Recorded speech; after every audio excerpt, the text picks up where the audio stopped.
Meus irmãos, saudações de graça e paz. Estamos aqui para mais um dia de aula. Aula essa de eclesiologia. Tá? Essa semana não deu para a gente estarmos presentes juntos, devido ao cronograma da igreja, da pastora Kera. A gente entende perfeitamente, então nós temos essa flexibilidade de estar transmitindo a aula através do vídeo e o nome do Senhor vai ser glorificado no tocante a isso, tá bom?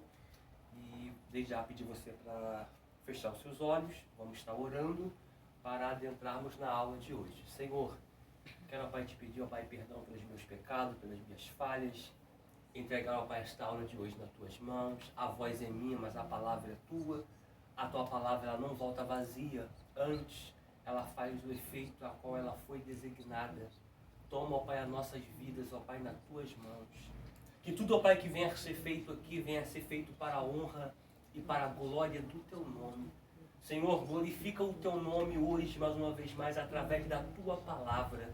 Senhor, que esta aula seja direcionada pelo teu Espírito Santo. Nos dê a compreensão exata de tudo que o Senhor quer transmitir aos nossos corações. Fique conosco e nos dê uma aula abençoada. Nos revele o teu Espírito por trás da letra, porque assim está escrito, que a tua palavra é Espírito e vida.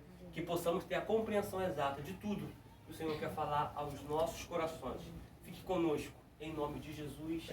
Amém e graças a Deus. Amados, nós paramos na página 173. A plenitude do tempo. Sendo que, no parágrafo que antecipa esse título, a gente ficou de tratar algumas coisas. Então deixa eu novamente parafrasear o parágrafo que está antes do título A Plenitude do Tempo, tá? Para a gente poder explicar alguns pontos aqui importantíssimos para a gente. Vamos lá. De modo geral, a igreja em seu início não tinha faltas. Era poderosa na fé e no testemunho, pura em seu caráter e abundante no amor. Entretanto, o seu singular defeito era a falta de zelo missionário. Permaneceu em seu território quando devia ter saído para as outras terras e outros povos. Foi necessário o surgimento da severa perseguição, para que se decidisse a ir a outras nações, a desempenhar sua missão mundial. E assim aconteceu mais tarde. Deixa eu pontuar hoje, alguma coisa aqui hoje, que ficou para a gente falar na última aula, só que não falamos devido ao tempo, então eu fiquei de falar hoje. Primeira coisa que eu quero pontuar aqui é que a igreja, na época primitiva, ela deixou um pouco a desejar na falta de zelo missionário. É investir no missionário. Se eu tossir, não me perdoe, tá, gente? A garganta muito ruim. Vamos lá. Essa falta de zelo missionário, ela abrange até nos dias de hoje. Por quê? Porque a igreja precisa investir em missões. Missões têm que estar inserido no papel primordial da igreja. Observamos uma coisa. A gente, como igreja, a gente visamos muitos departamentos, porém, a gente tem nos tocado pouco no aspecto de missões. Temos investido pouco no aspecto de missões. Não se fala tanto em missões. Não se dão ênfase a missões. Não explicam o que é missões. Não desenvolvem na igreja o papel de missões. Então, tanto a igreja primitiva deixou a desejar nesse quesito, como a igreja odierna. Outro ponto que eu quero pontuar aqui é que foi necessário o surgimento da severa perseguição para que a igreja decidisse ir às outras nações. Observe isso aqui. O que Jesus disse? Ficai em Jerusalém, até que do alto vocês sejam revestidos de poder. A descida do Espírito Santo é um revestimento para que eles pudessem estar capacitados a ir a outros povos, a ir a outras localidades, a romper fronteiras, a fim de levar a palavra do Senhor Jesus, ok? A fim de ser testemunhas de Jesus Cristo. O que Cristo disse? Vamos lá, Atos 1. Atos 1.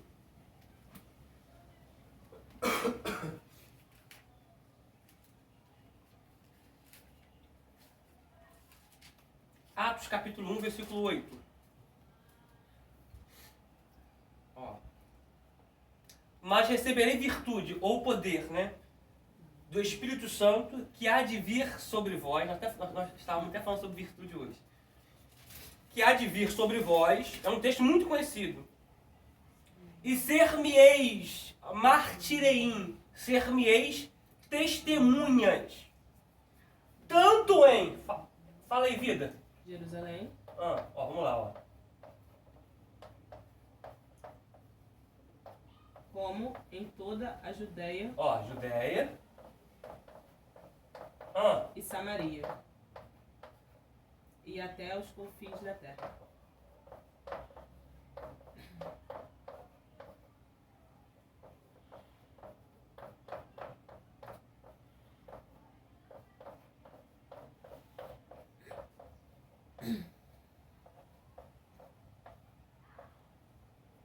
Obrigado, vida. Isso aqui que eu queria pontuar. Vamos lá, ó. Primeiro, ser testemunha em Jerusalém. Jerusalém está apontado para quê? Para a casa dos discípulos. Está apontado para a casa deles. Ou seja, ser testemunha na sua casa. Primeira coisa que Cristo quer que sejamos é testemunhas martireim dentro de casa. Martireim no grego é testemunha. Ser testemunha de alguém com as minhas obras, com as minhas atitudes, com o meu falar, com o meu vestir, com o meu andar, com o meu agir. Então, primeiro, seja testemunha na sua própria casa. Primeira coisa. Porque a gente quer ser testemunha aqui, ó, nos confins da terra. A gente ora assim, Senhor, faça eu romper fronteira. Abre a porta dos Estados Unidos, da Holanda. Abre a porta, Senhor, da Itália, dos países europeus, dos países asiáticos. Porém, antes disso acontecer, primeiro passo é ser testemunha em casa. Primeiro passo é ser um bom marido, é ser uma boa esposa, é ser um bom filho, é ser uma boa filha. Primeira coisa, ser testemunha em casa. Segunda coisa, Judéia. Judéia aqui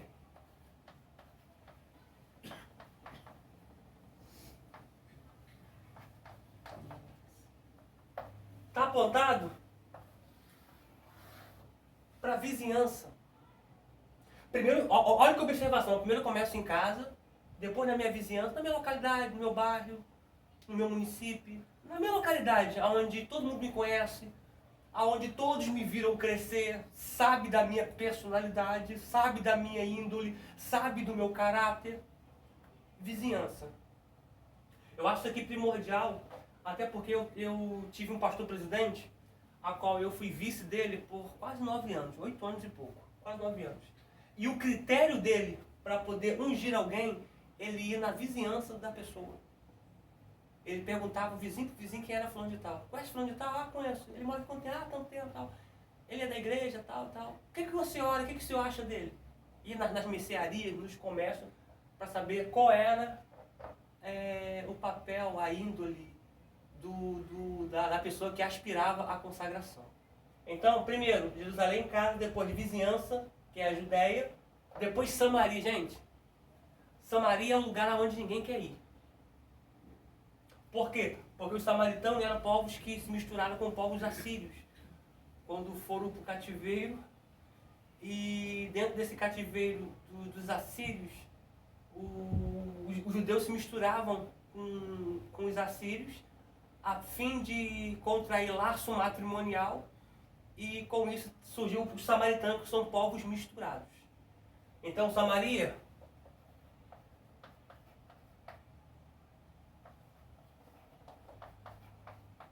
onde o judeu não quer ir.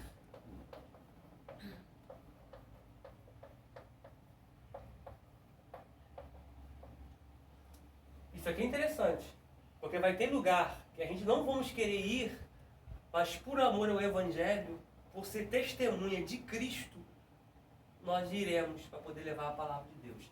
E por fim, confins da terra. Só que eu acho interessante dos apóstolos, Filipe, gente. Filipe, não vou escrever Filipe aqui não, tá? Filipe, ele deu muita ênfase aos samaritanos. Filipe era um dos 12. Ele deu muita ênfase aos samaritanos. Porém, os judeus ficavam só aqui, ó. Os apóstolos ficavam só aqui, ó. Os discípulos ficavam só aqui. Foi necessário surgir, olha que tremendo, foi necessário surgir uma ferrenha, uma grande perseguição, para eles poderem ir aos confins da terra. Só confins da terra aponta para nações.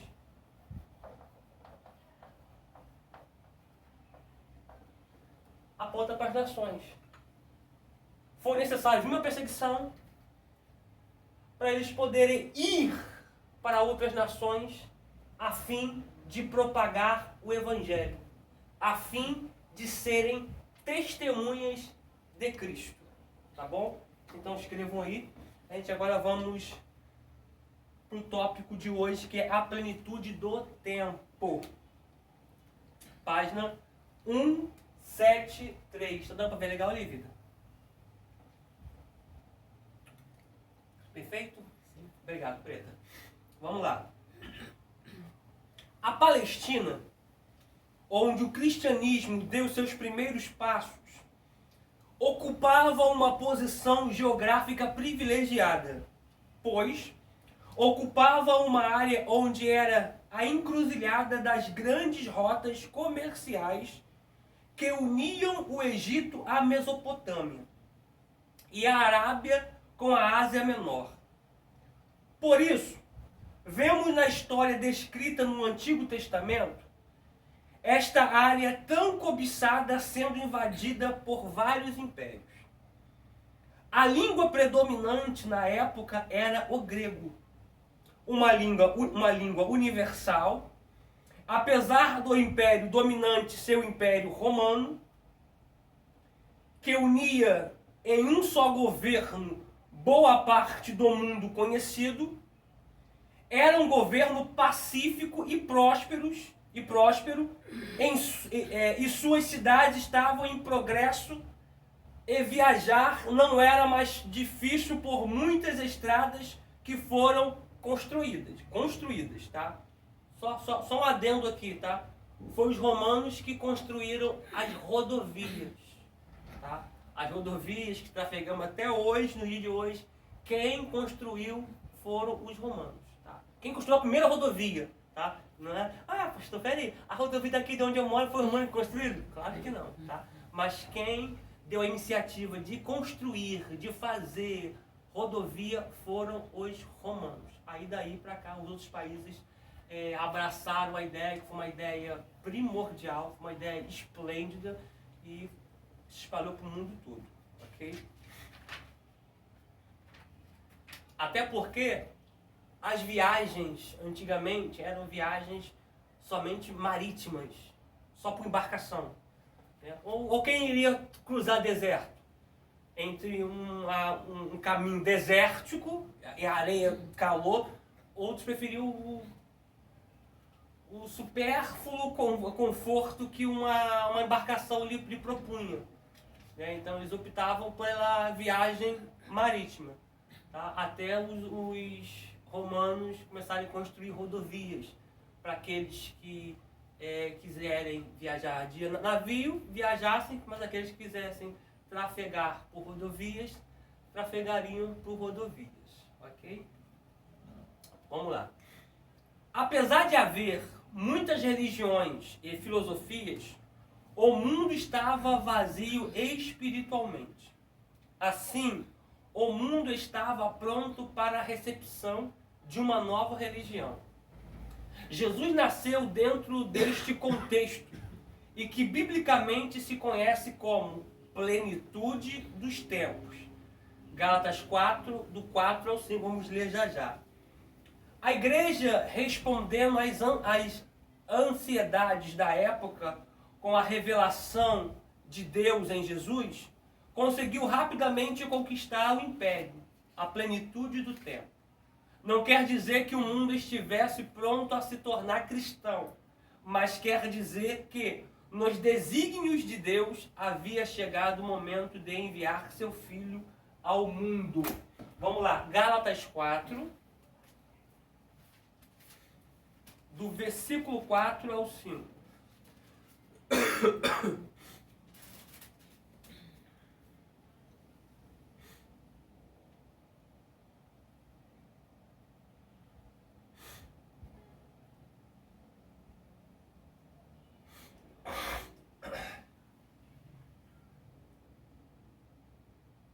Vamos lá, acharam? Diz assim, ó, Gálatas 4, do 4 a seguir. Mas vindo à plenitude dos tempos, Deus enviou seu Filho, nascido de mulher, nascido sob a lei, para remir os que estavam debaixo da lei, a fim de recebermos a adoção de filhos. Glória a Deus por isso. Postila. Crescimento e expansão da igreja. Entramos agora em uma época da história da igreja cristã que, apesar de curta, apenas 15 anos, é de alta significação. A arma usada pela igreja, através da qual a igreja crescia demasiadamente, era o testemunho de seus membros.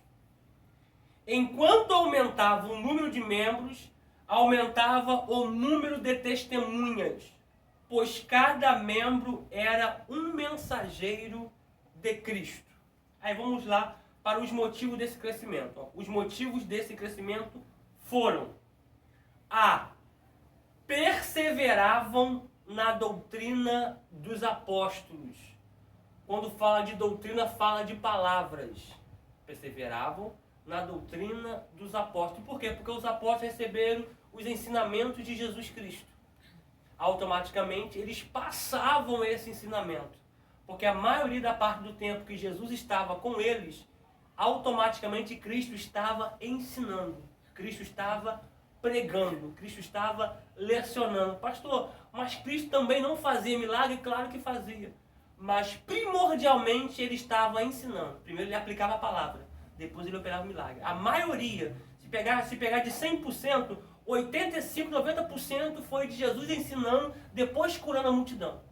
Nunca ao contrário, tá? Tem alguns textos que é bem isolado que ele fez ao contrário, mas 90% ou mais foram ele primeiro pregando para depois executar o milagre.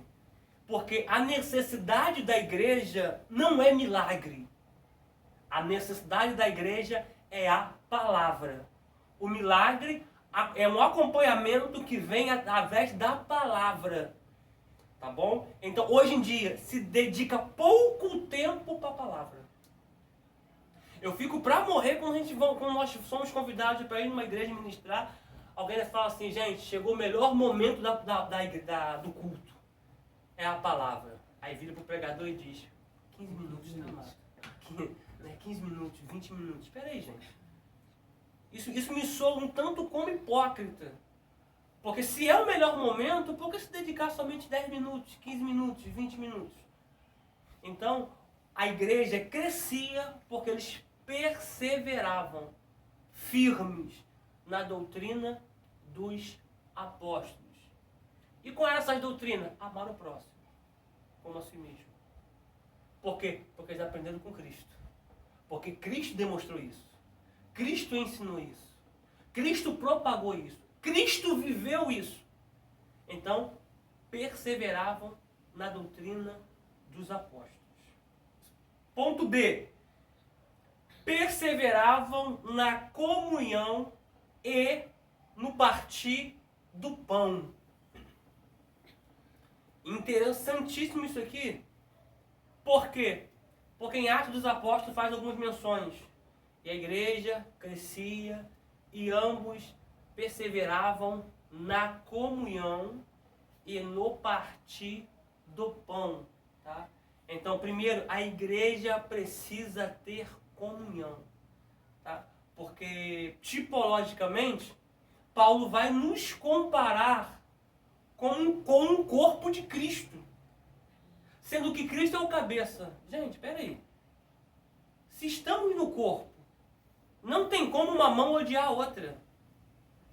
Não tem como um dedo odiar o outro. Por quê? Porque ambos estão em comunhão no mesmo corpo e estão todos interligados. Existem órgãos no corpo que aparecem, outros porém não. Existem membros que aparecem, outros porém não. Então eu tenho que estar maduro ao tocante a isso. Não é porque alguém aparece na igreja que é superior a mim. Eu contribuo com o corpo, eu faço parte do corpo. De certa forma eu estou agregando algo para o corpo. Tá? Então hoje em dia surge muito o quê? Descongregado. Aí eu quero que você observe. Você pergunta para o irmão, você está de igreja? Não, estou de igreja, não, estou visitando. Entra ano, sai ano, estou visitando. Automaticamente, isso aqui é uma lógica. Ainda que eu vou aplicar tipologicamente, mas ela se enquadra perfeitamente. Exemplo, pega essa mão e arranca ela do corpo e coloca ela no lugar. Ela vai permanecer do mesmo jeito que ela estava quando estava no corpo? Não! Ela vai entrar em estado de putrefação. Ela vai sofrer uma decomposição por causa de alguns insetos que vão colocar larvas, que vão colocar ovos, que vão eclodir, que vão dar vermes, que vão dar bicho, que vai cheirar mal, porque ela está fora do corpo. E literalmente tem pessoas que fedem diante da sociedade. Não é literal, é figurativo e espiritual. Por quê? Porque está desligada do corpo. Isso aqui é interessante. Porque a igreja precisa estar em comunhão. Não existe negócio de rixa, partidarismo, porfia. Não. Estamos em comunhão. Eu não posso disputar com o departamento B, nem com o departamento C, nem com o departamento D.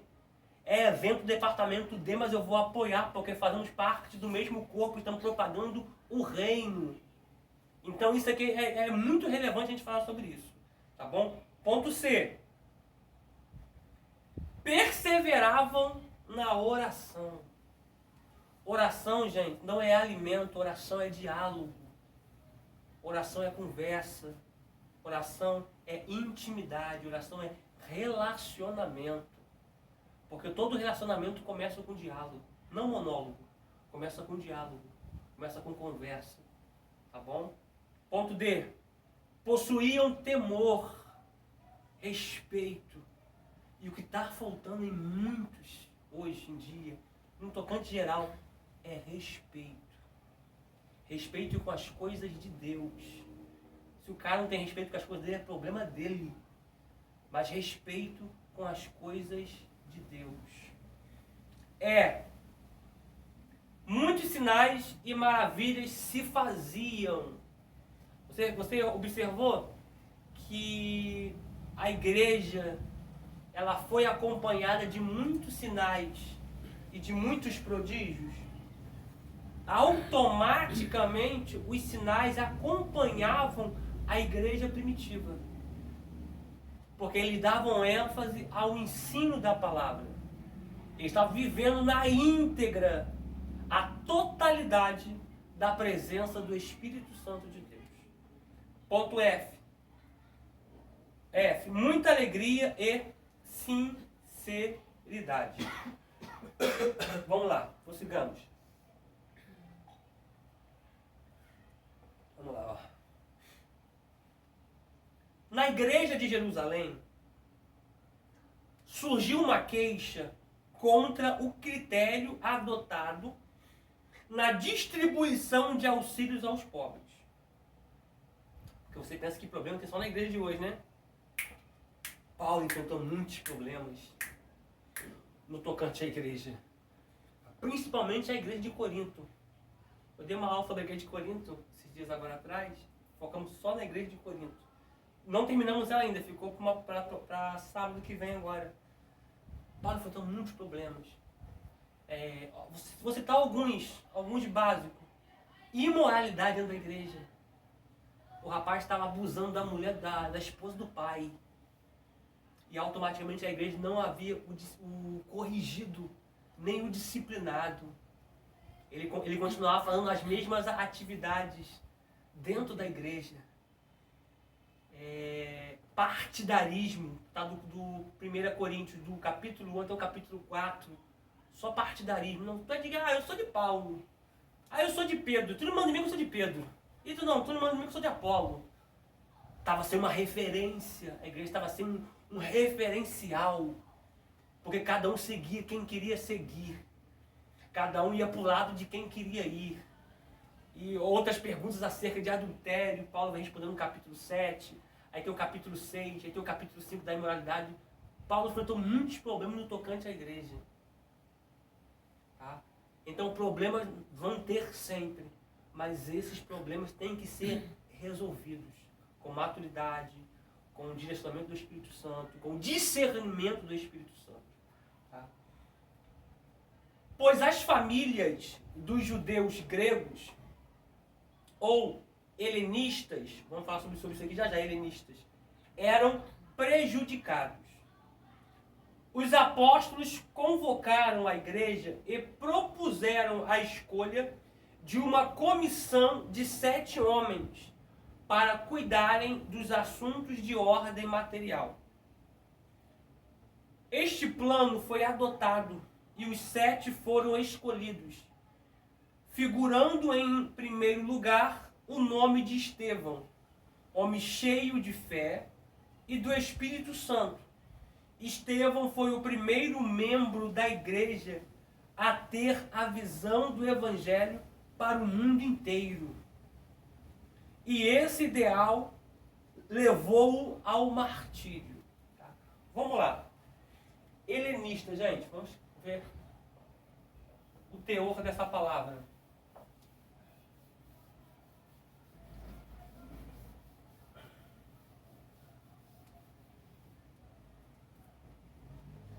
Eu creio que só um quadro só não vai dar.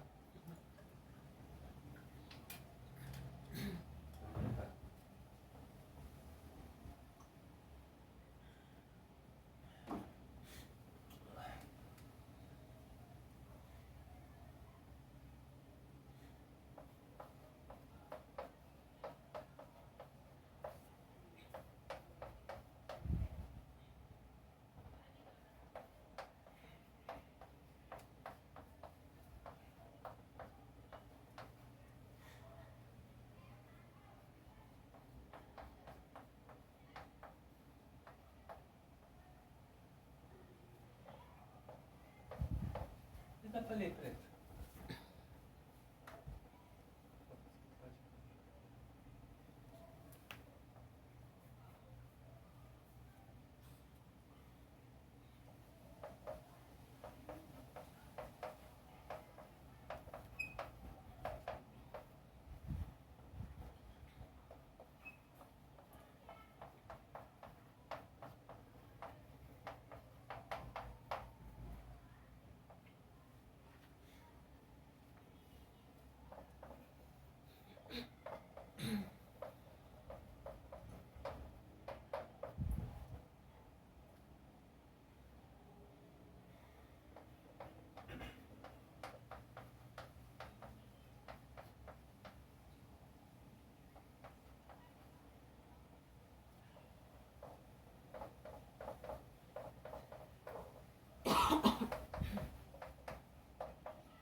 Aqui não é ponto final não, tá, gente? Não é ponto final não, tá seguimento, tá?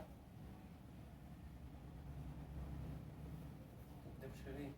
Vou tirar foto. Pode tirar mais. Não tem como tirar foto, meu telefone deu pane. Pode ler.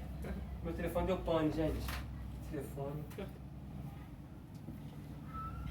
Período helenístico refere-se ao período da história da Grécia e de parte do Oriente Médio, compreendido entre a morte de Alexandre o Grande em 323 a.C. e a anexação da Península Grega e ilhas por Roma em 146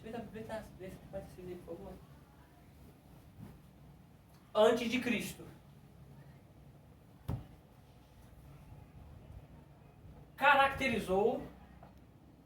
Caracterizou-se pela difusão da civilização grega numa vasta área que se estendia do mar Mediterrâneo e vai dar seguimento, tá bom?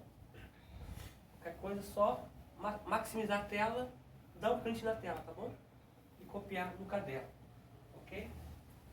Pode montar uma partezinha, fazer assim, quer dar um zoom?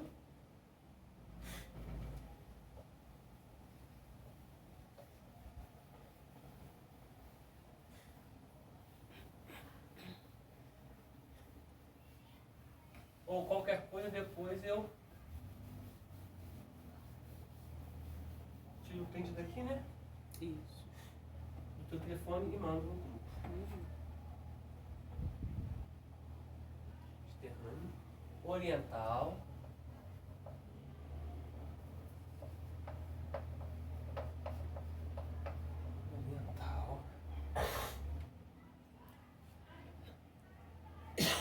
Ásia Central.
para aquilo que você ensina.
Entendeu aí?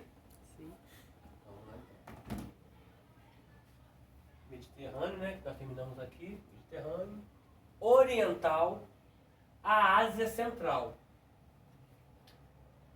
De modo geral, o helenismo foi a concretização de um ideal de Alexandre, o de levar e difundir a cultura grega aos territórios que conquistava.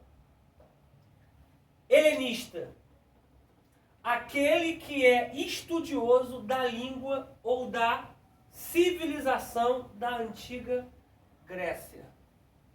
Tá ok? Então vamos lá. Prossigamos. Perfeito? Beleza. Prossigamos a apostila.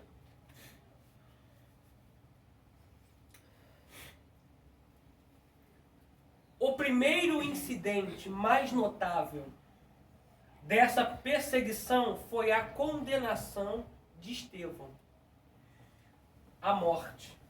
O primeiro incidente mais notável dessa perseguição foi a condenação de Estevão à morte por apedrejamento, estabelecida pelo sumo sacerdote em Jerusalém. Assim como os demais cristãos, Estevão ensinava que Jesus é o Messias, crucificado e ressuscitado dentre os mortos, pelo poder de Deus, para dar testemunho de Javé e para salvar os crentes. Estevão faz aquele discurso, aquela ministração tremenda. Ele cita vários personagens do Antigo Testamento, está ali em Atos 6 e Atos 7. Vamos lá.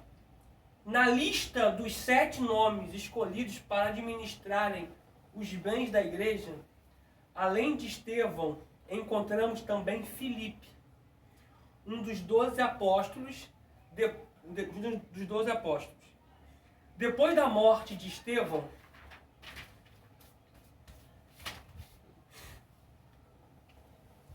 Filipe refugiou-se entre os samaritanos, um povo misto, né, entre os judeus e assírios, que não era judeu nem gentil, e por isso mesmo desprezado pelos judeus.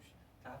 A rixa entre os judeus e os samaritanos foi por causa da mistura, porque Deus deu uma ordem direta para quando os hebreus saíram do Egito, a ordem foi: não se misturem com os povos desta terra.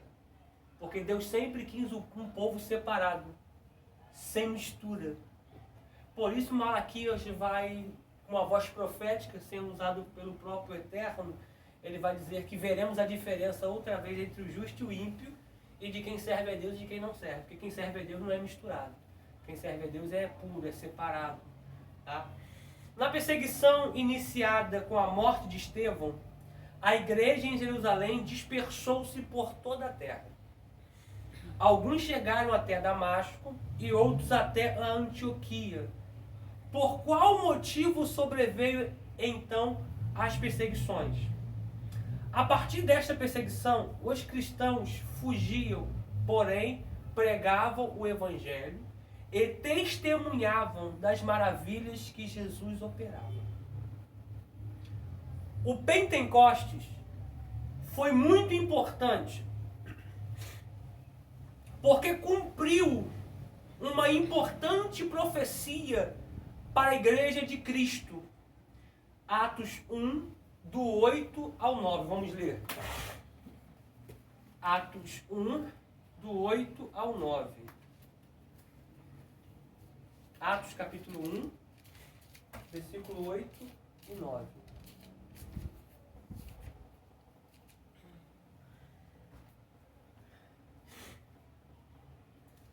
Diz assim: mas recebereis poder do Espírito Santo que há de vir sobre vós, e ser-me-eis testemunhas tanto em Jerusalém como em toda a Judéia e Samaria e até os confins da terra.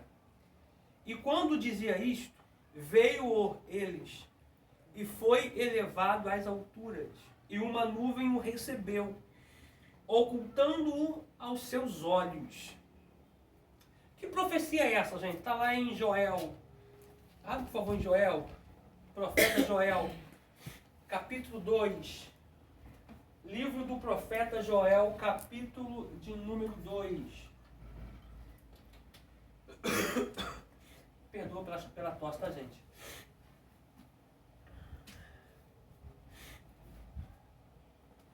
Vamos lá. Livro do profeta Joel, capítulo 2, versículo 28 a seguir. E há de ser que depois derramarei o meu espírito sobre toda a carne, e vossos filhos e vossas filhas profetizarão, os vossos velhos terão sonhos, e os vossos jovens terão visões. E também sobre os servos e sobre as servas naquele dia derramarei o meu espírito, e mostrarei prodígios no céu e na terra, sangue e fogo, e colunas de fumaça. O sol se converterá em trevas, a lua em sangue, antes que venha o grande e terrível dia do Senhor. E há de ser que todo aquele que invocar o nome do Senhor será salvo. Tá? Essa profecia, ela se cumpriu em Atos dos Apóstolos. Tá? Que o Espírito foi derramado sobre toda a carne. Tá bom? Que seria derramado sobre toda a carne. Os crentes em Jerusalém receberam o poder e a virtude do Espírito Santo para testemunharem do Evangelho de Jesus até os confins da terra.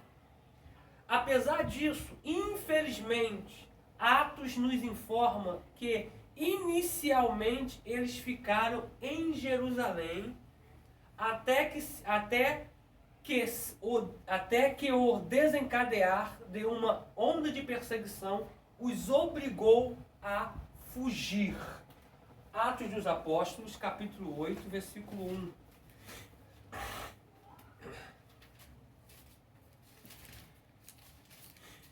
Atos dos Apóstolos, capítulo 8, versículo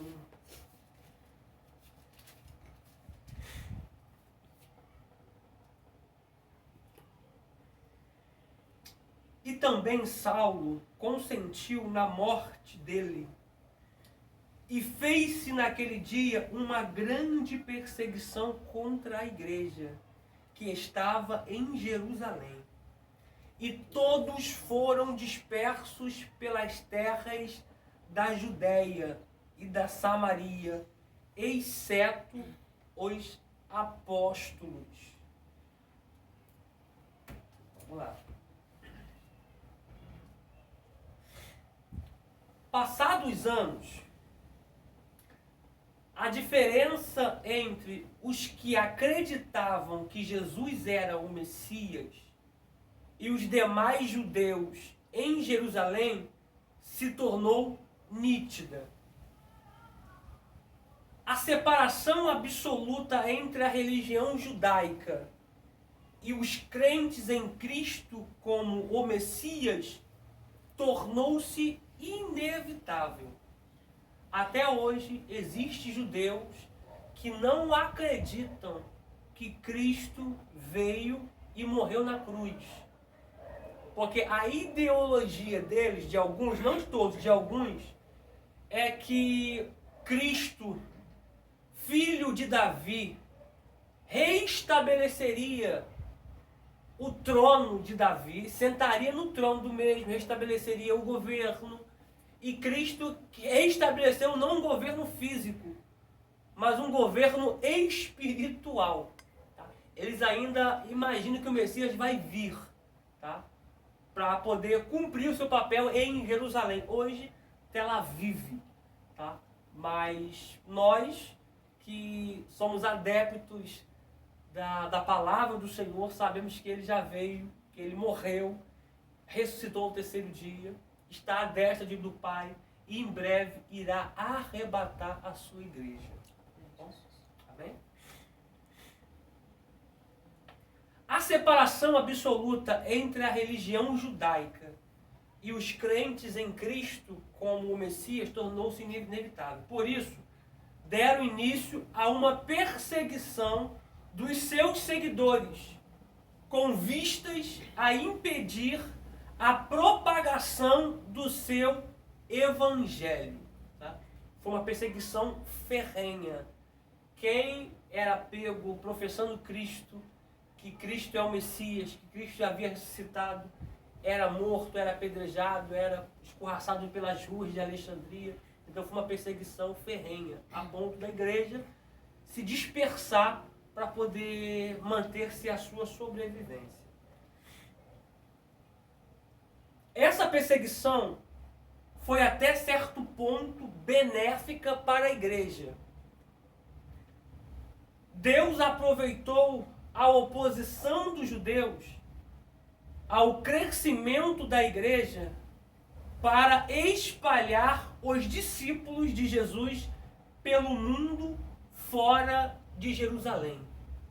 Então, se a gente olhar a grosso modo, essa perseguição foi benéfica. Por quê? Porque elas tiraram os cristãos da igreja primitiva do comodismo, do marasmo, tá? Fazendo com que outros povos fossem alcançados pela propagação do evangelho. Antes da perseguição, a igreja estava restrita somente em uma localidade. Quando a perseguição veio, automaticamente eles foram testemunha de Jesus Cristo, que morreu, que ressuscitou em outras nações, em outras localidades. A grosso modo, a perseguição contribuiu para que isso acontecesse.